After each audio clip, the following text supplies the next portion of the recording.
नमस्कार साथियों।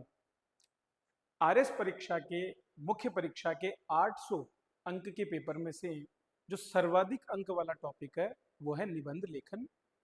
और 20 नंबर ये आपके कवर करता है। और अभ्यर्थी अक्सर इस टॉपिक को लेकर के बहुत ज़्यादा दुविधा में रहते हैं, क्योंकि निबंध लेखन अपने आप में एक कौशल है, एक कला है और इसका विकास किया जा सकता है। तो आज के हमारे जो सेशन है उसमें मैं आपको अगले 20 से 25 मिनट के दौरान प्रैक्टिकली, मतलब ये नहीं कि मैं आपको कोई लेक्चर देने वाला हूँ, एक प्रैक्टिकली हम ये जानने की कोशिश करेंगे कि एक बेहतर निबंध को कैसे लिखा जा सकता है जब हम बात करते हैं आरएस मुख्य परीक्षा की। क्योंकि देखिए यूपीएससी में एक अलग पैटर्न पर प्रश्न पूछे जाते हैं, खास करके वहाँ पर आपके भावात्मक तरीके के प्रश्न बहुत होते हैं और अमूर्त निबंध वहाँ पर पूछे जाते हैं। लेकिन जब हम बात करते हैं आरएस परीक्षा की तो यहाँ के निबंध थोड़े मूर्त होते हैं और सीधे सीधे रिलेटेड होते हैं हमारे सिलेबस से। तो चलिए इसे जानते हैं। तो शुरुआत करें। तो एक एक बिंदु से मैं आपको चीजें समझाने की कोशिश करूंगा। पहले हम ये समझते हैं कि आरएस मुख्य परीक्षा जो है उसमें एसए का स्ट्रक्चर क्या होता है। एसए क्या होता है ये आप सभी जानते होंगे, हिंदी में हम इसे निबंध कहते हैं। और निबंध का मतलब होता है अच्छे तरीके से बंधा हुआ या कसा हुआ। लेकिन जो ऐसे है इसका जो अर्थ होता है वो होता है प्रयोग करना। ठीक है। तो इसमें हम क्या करते हैं, एक तरह से किसी विषय विशेष पर जो हमें दिया होता है उस मुद्दे पर हमको अपने विचारों को, जो कुछ हम जानते हैं उन चीज़ों को लिखना होता है जो उससे रिलेटेड होते हैं, उससे संबंधित होते हैं और विभिन्न आयामों को वो कवर करने की कोशिश करते हैं। तो तीन बिंदुओं को सबसे पहले मैं आपको बताना चाहूंगा। सबसे पहला जो बिंदु हमारा है वो क्या है, वो है आपका कि प्रत्येक निबंध लिखने के लिए शब्द सीमा कितनी है और समय का आवंटन हमें इसमें कितना करना चाहिए। तो ये दो बिंदुओं पर हम बात करेंगे। फिर उसके बाद हम बात करेंगे हमारी परीक्षा का पैटर्न क्या है और आरएस मेंस में विशिष्ट जो निबंध के विषय रहे हैं पिछले कुछ सालों में वो कौन कौन से रहे हैं। इसके बाद में हम देखेंगे कि प्रश्न की मांग को समझने और एक बेहतर हमारा जो प्लॉट है वो तैयार करने के लिए हमें क्या कुछ करना पड़ता है और इसका कितना महत्व है। तो सबसे पहले प्रश्न का जवाब देखते हैं कि कितने शब्दों की सीमा है और उसके साथ साथ कितना समय। तो शब्दों की सीमा देखें तो बिल्कुल क्लियरली आपके सिलेबस में लिखा हुआ है, पेपर में भी लिखा आता है कि वर्ड लिमिट जो है वो कितनी है। यहाँ पर वर्ड लिमिट है आपकी टोटल मिलाकर 250 वर्ड। तो 250 वर्ड्स जो है आपको यहाँ पर लिखने होते हैं। टाइम की बात करें तो देखिए टोटल पेपर में हमको मिलते हैं 200 मार्क्स के पेपर के लिए 180 मिनट। मतलब आप समझिए कि 20 मार्क्स के लिए आपके लिए सीधे सीधे 18 मिनट्स यहाँ पर हो गए। अब 18 मिनट्स का आपको पूरा टाइम मिला है तो उसमें से कुछ समय आपका सोचने में और रूपरेखा बनाने इनमें निकल जाता है। तो कुल मिलाकर आपको मुश्किल से 15 मिनट मिल पाते हैं एक निबंध को लिखने के लिए। इस 15 मिनट में आप अपने सबसे बेहतरीन विचारों को एक क्रमबद्धता में जमाते हुए, पैराग्राफ्स बनाते हुए और फिर तीनों जो इसके हिस्से हैं निबंध के उसके रूप में आपको प्रस्तुत करना होता है। तो ये पूरा का पूरा काम आपका 18 मिनट में करना थोड़ा मुश्किल हो जाता है और इसीलिए ये एक निरंतर अभ्यास की मांग करता है। और उस अभ्यास को अगर आप प्रतिदिन कर रहे हैं तो निश्चित रूप से आप बेहतर तरीके से आंसर दे पाएंगे जो कोई निबंध आपको परीक्षा में मिलेगा। अब आपके लिए जानना जरूरी है कि हमारी परीक्षाओं में किस तरह के निबंध पूछे जाते हैं। ये क्यों जरूरी है, क्योंकि इससे आप ये अंदाजा लगा पाएंगे जब आप अपनी तैयारी कर रहे होंगे या किसी भी विषय में किसी टॉपिक को पढ़ रहे होंगे कि क्या उस टॉपिक से रिलेटेड कोई निबंध संभावित है। अगर ये अंदाजा लगाना आपने सीख लिया तो आप हो सकता है उस टॉपिक के सभी आयामों को बेहतर तरीके से भी कवर कर पाएंगे। तो देखिए मैं 2010 से लेकर के 2023 तक के सभी पेपर्स के बारे में बताऊंगा। सबसे पहला जो है वो है आपका 2010 का पहला टॉपिक पूछा गया आधुनिक शिक्षा और शिक्षार्थी। अर्थात दो चीजों में इसमें संबंध पूछा गया है। ये एक प्रकार का विचारात्मक निबंध की श्रेणी का निबंध है। फिर देखिए भ्रष्टाचार कारण और निवारण, आपके प्रशासन वाले हिस्से में से ये प्रश्न आया है।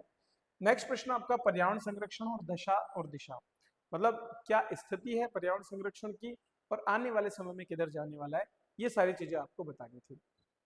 फिर आता है आपका नारी सशक्तिकरण। तो सोशोलॉजी से लेकर के और इकोनॉमी से लेकर के पॉलिटिक्स से लेकर के हर एक आयाम पर, चाहे वो लॉ वाला एक सेशन हो, हर जगह पर जो है आपको नारी सशक्तिकरण से जुड़े बहुत से आयाम मिलते हैं और उनको सबको मिक्सअप करके आपको ये आंसर देना था। और फिर आया मूल्य वृद्धि समस्या और समाधान। तो आपका सीधा सीधा इकोनॉमी जो है उसका ये टॉपिक है, सिलेबस में भी सम्मिलित है। तो इनमें से कोई ना कोई टॉपिक आपको निश्चित रूप से वो मिलेगा जो आपके मुख्य परीक्षा के टॉपिक्स में है। इसी तरह से 2012 में देखिए तो दूरदर्शन और भारतीय संस्कृति, सेकंड टॉपिक फिर से पर्यावरण की रक्षा और हमारा स्वास्थ्य है। थर्ड टॉपिक पूछा गया दुष्प्रभावकारी बाजारवाद, तो ये आपके सोशोलॉजी वाले पोर्शन में से कवर होता है। इसके अलावा इकोनॉमी वाले पोर्शन में भी ये चीज कवर अप होती है। हिंसा और हिंदी फिल्में, ठीक है, तो कैसे फिल्मों का प्रभाव या फिर जो बोल सकते हैं कि संस्कृतिकरण जो है, पश्चिमीकरण जो है, उनका प्रभाव हम देखने को मिल रहा है हमें वर्तमान समय में। भारत में संचार क्रांति, तो आईटी या फिर टेक्नोलॉजी वाला जो सेक्शन है वो कैसे उसने प्रभावित किया है भारत को और किस तरह से इसका विकास भारत में हुआ, उन मुद्दों पर हमसे प्रश्न पूछे गए। नेक्स्ट 2013 में जो प्रश्न पूछे गए वो था पर्यावरण संरक्षण और जनचेतना, सूचना का अधिकार, ये सीधा टॉपिक है आपके सिलेबस का, वहां से प्रश्न पूछ लिया। महिला उत्पीड़न, फिर से महिला उत्पीड़न, लैंगिक उत्पीड़न 2013 वाला जो टॉपिक है वो सिंपली आपके विधि वाले सेक्शन में वर्तमान में है, फिर से पूछ लिया गया। राजस्थान के पर्यटन विभाग में लोक आस्था केंद्र जितने भी हमारे, चाहे वो मंदिर हो, चाहे वो हमारे देवरे हो, चाहे वो हमारे लोक देवताओं के स्थल हो, इनके बारे में आपको विस्तार से बताना था। ये आपके जो राजस्थान हिस्ट्री है वहां से पूछा हुआ टॉपिक है। भूमंडलीकरण के दौर में हिंदी, तो भूमंडलीकरण ये सीधा सोशियोलॉजी वाला टॉपिक, तो वहां से भी ये प्रश्न पूछा गया है। नेक्स्ट अगर हम देखें तो 2016 के पेपर में 4 निबंध पूछे गए, दो निबंध, ये 2 स्पेशल वाले पेपर में थे और 2 आपके नॉर्मल पेपर में थे। तो यहाँ आप देख सकते हो पहले में जनसंचार माध्यम और हिंदी, दशा और दिशा, तो सीधा हिंदी पर। तो देखो हिंदी पर तो निबंध आने की बहुत बहुत संभावनाएं लगभग लगभग रहती है। और दूसरा भारत की वर्तमान विदेश नीति, पेपर 3 आपका जो इंटरनेशनल रिलेशन है वहां से सीधा प्रश्न आ गया। तो ये टॉपिक सिलेबस में है और वही उसी को एक समग्र रूप में ओवरव्यू में पूछ लिया गया। फिर भारतीय खेल परिदृश्य, वही पेपर 3 में से आपके जो स्पोर्ट्स एंड योगा वाला सेक्शन है वहां से, और कन्या भ्रूण हत्या एक सामाजिक अभिशाप, तो ये हमारे सोशियोलॉजी वाले पेपर 1 वाला जो सेक्शन है, समाजशास्त्र वाला, वहां से पूछा हुआ प्रश्न है।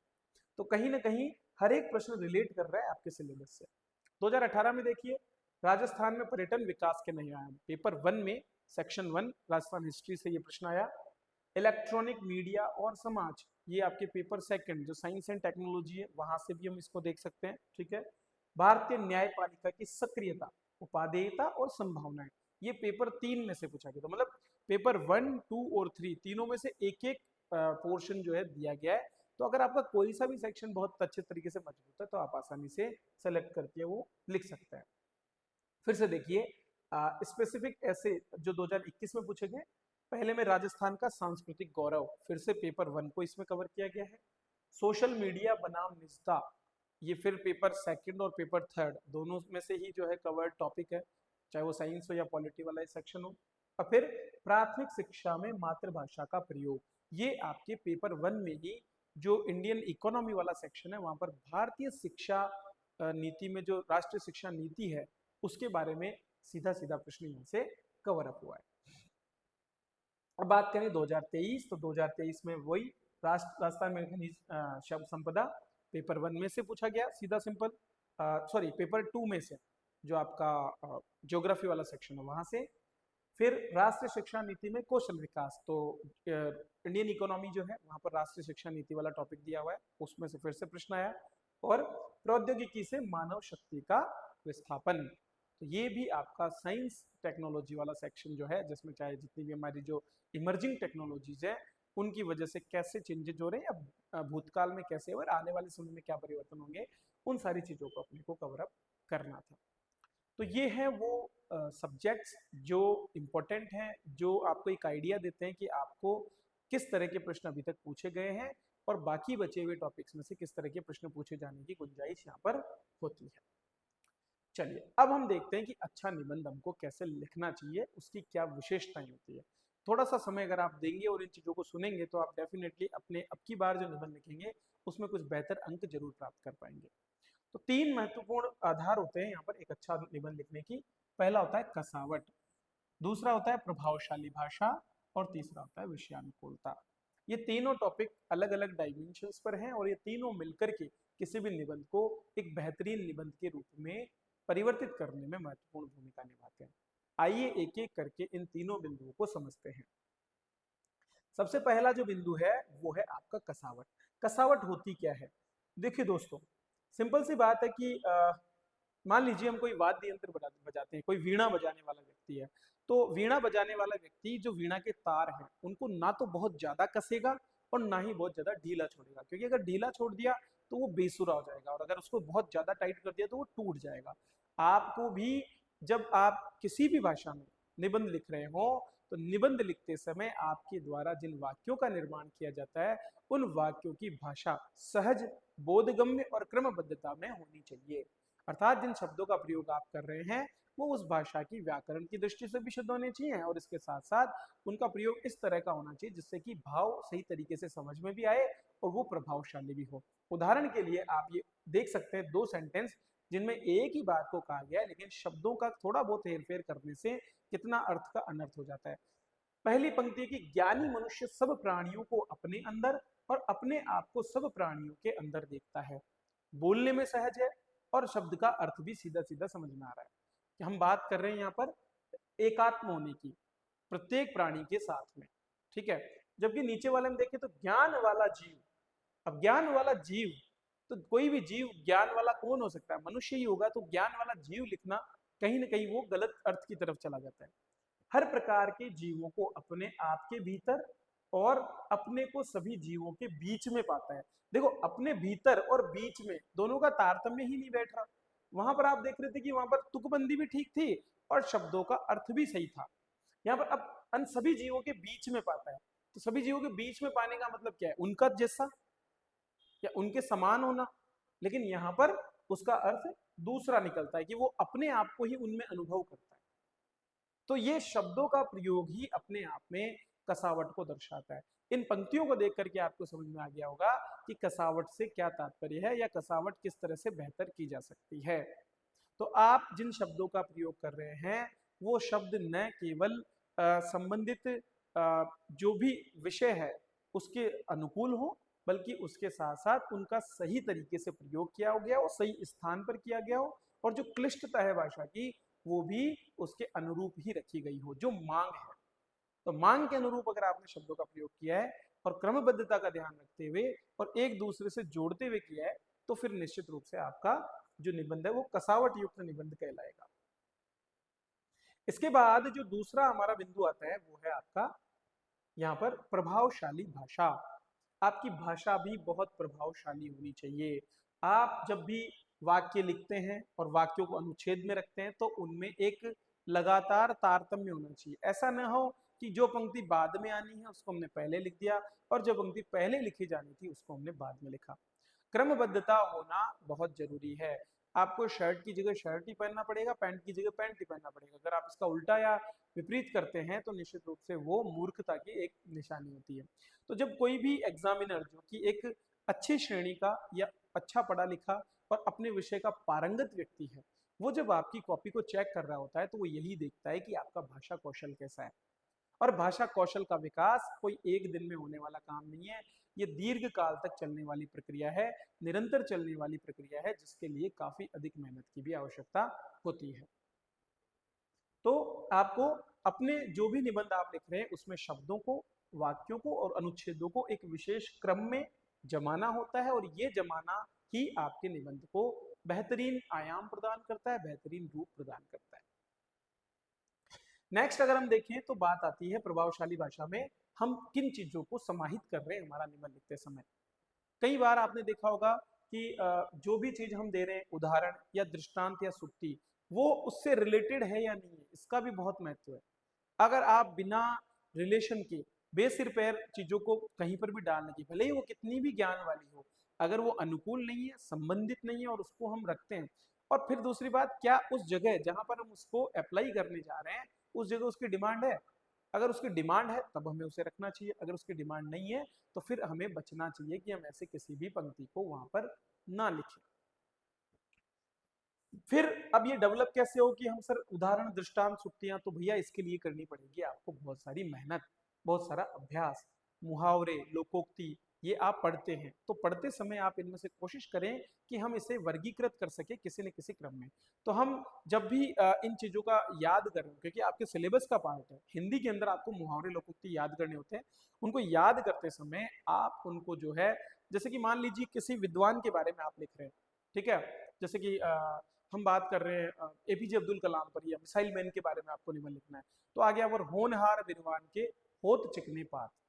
तो अब ये क्या है, ये एक प्रकार की लोकोक्ति है। अब इस लोकोक्ति को आप वहां पर सेट कर सकते हैं, तो वो वहां पर क्या करेगी, किसी न किसी तरीके से आपकी मदद करेगी और आपके निबंध को प्रभावशाली बनाएगी। ऐसे ही और अन्य विकल्पों का भी उपयोग आप कर सकते हैं जब आप अपने उत्तर दें। ऐसी तो अब जब आप इन बातों को स्मरण रखेंगे, इनका बार बार प्रयोग करेंगे, या फिर कुछ कहेंगे कि बड़े लोगों के साथ वार्तालाप, जो अनुभवी लोग होते हैं उनके साथ वार्तालाप, उनकी कक्षाओं को देखना, उनको सुनना, तो वहां से भी आपको बहुत सी चीजें समझने को आती है। तो इससे आप अपनी भाषा को प्रभावशाली बना सकते हैं। फिर आता है सबसे महत्वपूर्ण चीज, और वो है विषयानुकूलता। अक्सर अभ्यर्थी निबंध लिखते समय अपने मूल मुद्दे से भटक करके अन्य मुद्दों की ओर चले जाते हैं, और ऐसी परिस्थिति में फिर जिस चीज की डिमांड आपके प्रश्न में की गई है उसको हम पूरा नहीं कर पाते, और ये हमारे अंक कटने के लिए उत्तरदायी हो जाता है। तो इसे तैयार करने के लिए भी आवश्यक है कि हम अपने विषयों पर बेहतर पकड़ बनाएं। विशेष करके आरएएस मुख्य परीक्षा के सभी विषयों का जो सिलेबस है, उसमें दिए हुए टॉपिक्स पर कम से कम हमारे पास एक लिमिटेड ओवरव्यू होना चाहिए, जिससे हम 4 से 5 पैराग्राफ का कंटेंट जो है तैयार करने में सक्षम हो पाए। अब इसमें आप सभी चीजों को मिक्सअप करते हुए भी तैयार कर सकते हैं, रिलेटेड आप बनाएं। जैसे कि मान लीजिए, इसीलिए कहते हैं कि आयामों को देखने की कोशिश करें। आप जिस भी विषय को पढ़ रहे हैं उसको एक आयाम में देखें। मान लीजिए आप गरीबी को ही पढ़ रहे हैं, तो गरीबी को पढ़ते समय आप उस गरीबी के सभी आयामों को देखिए। वो ऐतिहासिक उसका क्या परिप्रेक्ष्य रहा है, वो आर्थिक रूप से किस तरह से उसके परिप्रेक्ष्य रहते हैं, सामाजिक रूप से गरीबी जो है वो क्या चीजों के लिए उत्तरदायी होती है, या सामाजिक कारण किस तरह से गरीबी के लिए उत्तरदायी होते हैं, नैतिकता की दृष्टि से गरीबी के क्या आयाम है, आपके वैज्ञानिक दृष्टिकोण इसका क्या है, भौगोलिक रूप से गरीबी कैसे प्रभावित है या फिर किस तरह से उसका वितरण है, इसी तरह से राजनीतिक रूप से गरीबी को कैसे दूर किया जा सकता है, उसके समाधान या उसके सुझाव, इसी तरह से प्रशासन की क्या भूमिका है गरीबी को दूर करने में। ये आयाम ही आपके उत्तर को और बेहतर बनाने की मदद करते हैं।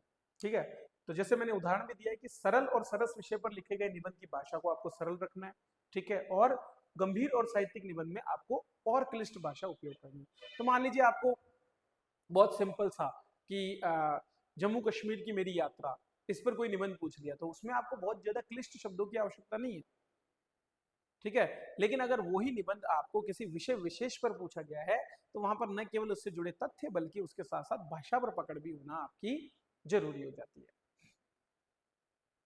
अब बात करते हैं कि किसी निबंध को लिखते समय हम उसके किन अंगों पर काम करें। आप बचपन से ये चीज पढ़ते आए हैं, और इसमें मैं कोई नई बात बता भी नहीं रहा हूं कि निबंध के 3 अंग होते हैं। पहला है प्रस्तावना, ठीक है, या जिसको हम भूमिका बोलते हैं, स्टार्टिंग जहां से हमारे निबंध की होती है। दूसरा होता है मुख्य अंश या विषय वस्तु का विवेचन, और तीसरा बिंदु होता है उपसंहार या अंत। हम निबंध की शुरुआत करते हैं हमारी प्रस्तावना से। प्रस्तावना जो है उस निबंध की एक सबसे बेसिक आउटलाइन होती है, और हमें ये बताती है कि किस मुख्य विषय पर हमें बात करनी है। तो प्रस्तावना जब हम लिखते हैं तो हमारी कोशिश ये रहनी चाहिए कि हम हमारे इन्विजिलेटर को ये अवगत कराने में सक्षम हो सकें कि मुझे ये समझ में आ गया है कि किस मुद्दे पर मुझसे ये निबंध लिखने को कहा गया है, और उसका महत्व क्या है, उस बात पर हमें चर्चा करनी होती है। तो निबंध के प्रारंभ में हम प्रस्तावना लिखते हैं, जिसका रोचक होना जरूरी है और विषय वस्तु को स्पष्ट करने वाला होना जरूरी है। तो रोचक होने का मतलब है कि आप कोई उदाहरण देकर के उसकी शुरुआत कर सकते हैं, ठीक है, आप किसी महान व्यक्ति द्वारा कहे गई बात को कहते हुए इसकी शुरुआत कर सकते हैं, आप भूतकाल के किसी समय काल खंड की किसी घटना को लेकर के इसे कह सकते हैं, आप अपने व्यक्तिगत जीवन की जो कोई बात है उसके आधार पर इस चीज को बता सकते हैं, ठीक है।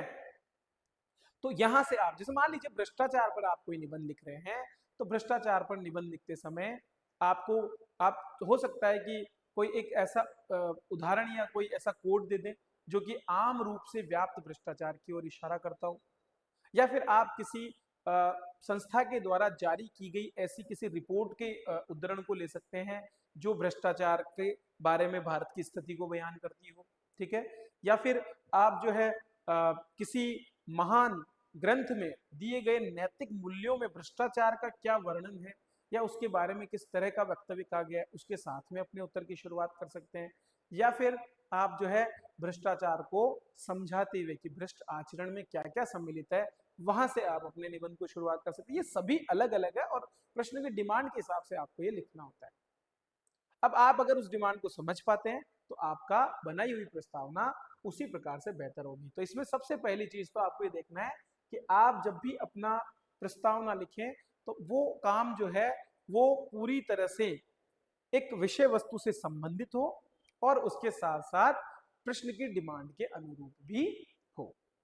ये हमको करने की यहाँ पर आवश्यकता पड़ती है। प्रस्तावना के बाद जो दूसरा बिंदु आता है वो है हमारा मुख्य अंश, अर्थात अब हमें उस विषय पर, चूंकि हमने उसको इंट्रोड्यूस कर दिया है, हमने उसके बारे में बता दिया कि किस मुद्दे पर बात हो रही है। और जनरली जब प्रस्तावना हम लिख रहे होते हैं तो जो हेडिंग हमारी है निबंध की, उस हेडिंग के ही जो शब्द हैं उन्हीं के अनुरूप हमको रह करके वो लिखनी होती है। जब हम मुख्य अंश में आते हैं तो हम विस्तार पूर्वक उसके अलग अलग आयामों पर चर्चा करते हैं।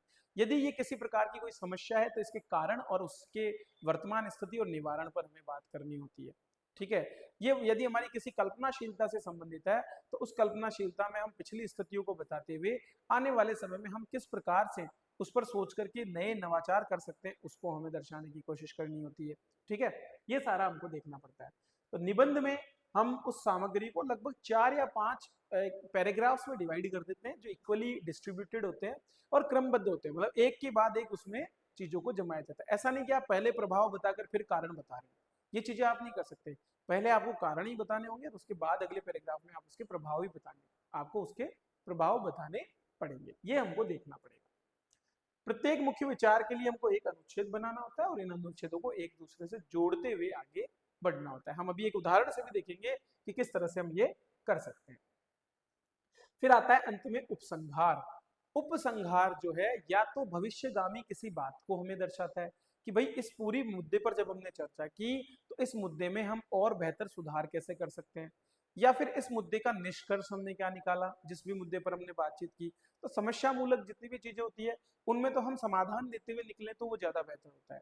लेकिन जहां पर एक वर्णन की बात हो तो उस चीज में हम किसी चीज की, जैसे मान लीजिए कि मैंने बोला कि पर्यटन के बारे में ही बात की गई हो, ठीक है, जैसे कि राजस्थान में देव स्थान वाला जो प्रश्न पूछा गया, तो उसमें आपको उपसंहार लिखना है कि जो है इनका महत्व क्या है। तो आप फिर उस चीज को आध्यात्मिक, धार्मिक, सामाजिक और बाकी सभी आयामों से जोड़ते हुए एक ही पंक्ति में उसके महत्व को बताते हुए उसको बढ़ाने के लिए क्या प्रयास किए जा सकते हैं या फिर सरकार को क्या करना चाहिए और लोगों का क्या योगदान हो सकता है, उन सभी चीजों को सम्मिलित करके उपसंहार तैयार कर सकते हैं। ये उपसंहार निश्चित रूप से पढ़ा जाता है और ये उपसंहार मजबूर करता है, अगर आपने बेहतर तरीके से लिखा है तो इन्विजिलेटर को अधिक मार्क्स देने के लिए बाकी अभ्यर्थियों की तुलना में।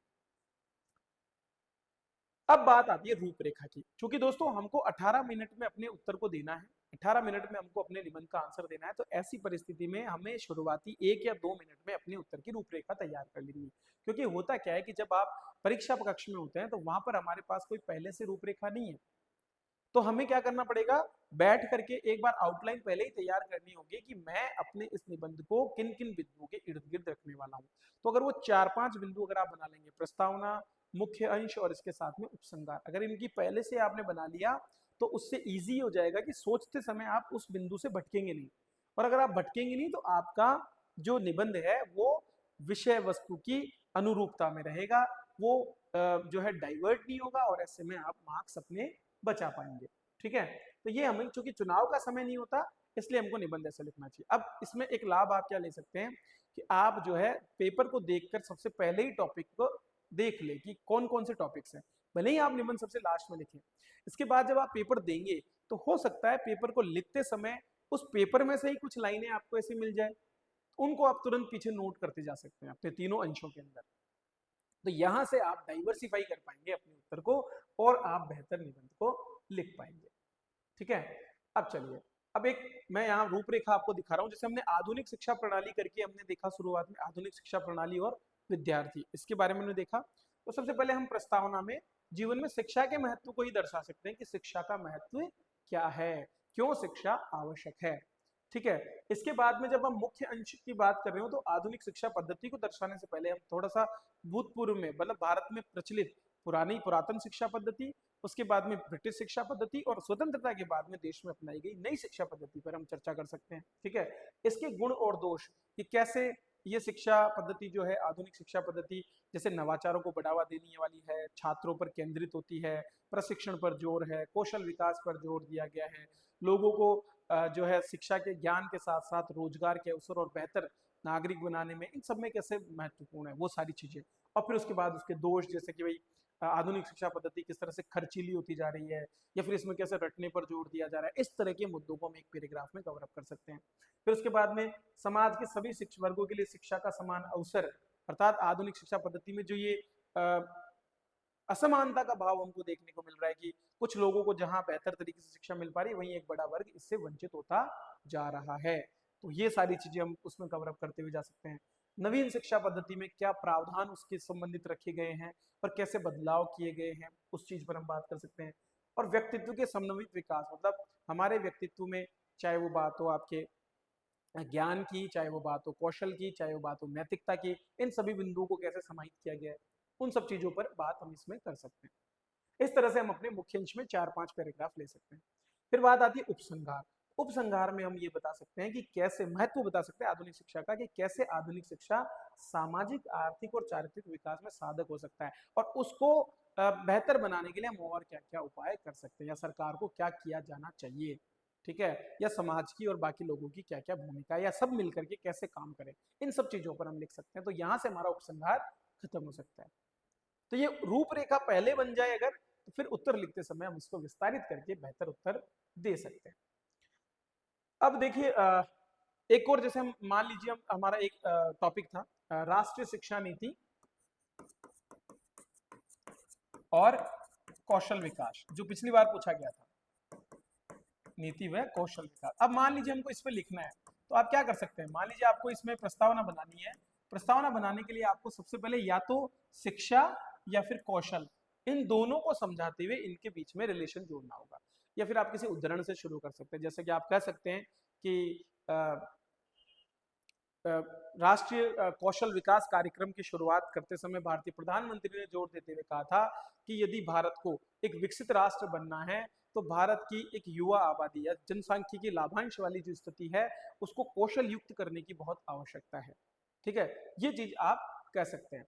या फिर हम विवेकानंद जैसे जो विद्वान हैं उनके एक उदाहरण को शुरू कर सकते हैं कि शिक्षा जो है वो व्यक्ति के शिक्षा वास्तव में शिक्षा तभी है जब वो व्यक्ति के सर्वांगीण विकास पर जोर देती है। तो मतलब ये नहीं कि केवल व्यक्ति को ज्ञान दे दिया, रट लिया केवल उसने, वो नहीं होना चाहिए। ठीक है, इसमें क्या होना चाहिए, व्यक्ति को कौशल विकास होना चाहिए उसके अंदर, मतलब यह कह सकते हैं कि पूर्णता की ओर वो जाए, न केवल चीजों को सीखे बल्कि सीखने के साथ साथ वो उनको व्यावहारिक तौर पर उपयोग कर सके, उसकी तरफ वो लेकर जाता है। तो उससे जुड़ा आप इस तरह का कोड दे सकते हैं। ठीक है, तो फिर उसको बताने के बाद में आप जो कौशल विकास है, कौशल विकास के महत्व को दर्शा सकते हैं कि कैसे बदलते परिप्रेक्ष्य में जब तकनीक तेजी से आगे बढ़ रही है तो उसके साथ साथ हमारी युवा शक्ति का कौशल के रूप में विकसित होना जरूरी है, और क्या ये समय की मांग है, उस समय की मांग पर हम बात कर सकते हैं। फिर उसके बाद में हम अपनी जो राष्ट्रीय शिक्षा नीति है जो 29 जुलाई 2020 को आई उसके बारे में बात करते हुए ये बता सकते हैं कि कैसे हमारी इस नई नीति में किन किन चीजों पर, इसका उद्देश्य क्या है। तो जैसे शिक्षा नीति का उद्देश्य क्या है कि हमारी शिक्षा नीति का उद्देश्य हमारी नई पीढ़ी को ज्ञान उपलब्ध कराने के साथ साथ नैतिकता के विकास करने और उनमें नवाचार की पद्धति विकसित करते हुए कौशल विकास पर जोर देना है। उसमें हम ये बता सकते हैं कि हमारी शिक्षा नीति का उद्देश्य क्या है। उद्देश्य को बताने के बाद में फिर हम जो है वर्तमान स्थिति, हमारे यहाँ पर वर्तमान में जो लोगों की कौशल में जो कमी है उसको हम दर्शाएं कि कैसे हमारी आबादी का एक अधिकांश हिस्सा आज कौशल से युक्त नहीं है, और कौशल युक्त होने का प्रभाव हमारी जीडी पर क्या पड़ने वाला है उस चीज पर हम बात कर लें। फिर हम शिक्षा नीति में जो सम्मिलित प्रयास है, चाहे वो आपके निपुण भारत जैसे कार्यक्रमों की बात हो, चाहे वो नवाचारों को विकसित करने की बात हो, चाहे वो 6 से 8 तक के जो मिडिल स्टेज की जो हमारी एजुकेशन है उसके दौरान बच्चों को व्यावसायिक शिक्षा या व्यावहारिक शिक्षा देने की बात हो जिसमें वो किसी न किसी प्रकार के कौशल को विकसित अपने में कर पाए, उसकी बात हो, उच्च शिक्षा में चाहे वो अप्रेंटिसशिप की बात हो, ये सारी चीजें और बच्चों को अपने लिए विकल्पों के चुनाव के बारे में जानकारी देने की मुद्दा हो, चाहे वो हमारे शिक्षकों का कौशल युक्त प्रशिक्षण की बात हो, ये सारे बिंदुओं को हमें इसमें समाहित करते हुए बताना है। और अंत में जब हम बात करें तो हम बात कर सकते हैं कि भले ही राष्ट्रीय शिक्षा नीति के अंदर कितने भी जो है प्रयास किए गए या कितने भी प्रावधान किए गए हों, इन प्रावधानों का असली लाभ हमें तभी मिल पाएगा जब हम इसको बेहतर तरीके से क्रियान्वयन करेंगे। तो उस क्रियान्वयन की जो महत्वपूर्ण भूमिका है उस पर जोर देते हुए हम अपने इस मुद्दे का उपसंहार भी कर सकते हैं। 250 अंक बहुत लिमिटेड है, इसलिए बहुत ज्यादा दिक्कत नहीं आएगी कि आपको निबंध लिखने में, लेकिन ये जब हो पाएगा जब आपने चीजों को बेहतर तरीके से सभी आयामों में कवर किया हो। तो दोस्तों ये सारी चीजें हैं जिनको आपको ध्यान में रखना है किसी भी निबंध को लिखने में। अब आप प्रयास करें कि जो मैंने आपको ये निबंध बताया कम से कम उन निबंधों की आप एक बार प्रैक्टिस जरूर करें, क्योंकि ऐसा करने से आप फेमिलियर हो जाएंगे उस मॉडल से जो मॉडल आपके वर्तमान में परीक्षाओं में चल रहा है। तो इन पर आप बेहतर निबंध अपने तैयार करें। अगर आपको नहीं है तो आप एक बार पढ़ करके निबंध लिखें। शुरुआत में हो सकता है कि आप डायरेक्टली निबंध नहीं लिख सकते, तो ऐसे में आप क्या कीजिए, एक बार उस टॉपिक को पढ़ लीजिए और पढ़ने के बाद फिर आप लिखने की कोशिश कीजिए। देखना आपको धीरे धीरे अपने अंदर आत्मविश्वास जगने लगेगा और आप बेहतर उत्तर लिखना शुरू कर देंगे। तो प्रयास बहुत जरूरी है। केवल ज्ञान देना मैंने जैसे आपको बता दिया उससे ही सारी चीजें नहीं होगी, ये सब जानने के बाद में आप इन चीजों को धीरे धीरे अप्लाई करना भी शुरू करें। चलिए, तो इसी तरह से आपके लिए और भी चीजें हम लाते रहेंगे। ये जो कुछ हमने सेशन आपको दिया है ये आपके लिए बहुत अच्छा है, और ये ऐसे ही टॉपिक्स को कवर करने के लिए आप हमारे टेलीग्राम चैनल पे जुड़ सकते हैं, जहां पर लगातार हमारे जो कुलभूषण सर है उनके द्वारा आपको ऑडियो सीरीज के माध्यम से बहुत सी चीजें दी जा रही है। चलिए, फिर से मिलेंगे अगले वीडियो के साथ। आप इस वीडियो को लाइक करें, शेयर करें अपने दोस्तों के साथ और चैनल को सब्सक्राइब कर लें। Thank you.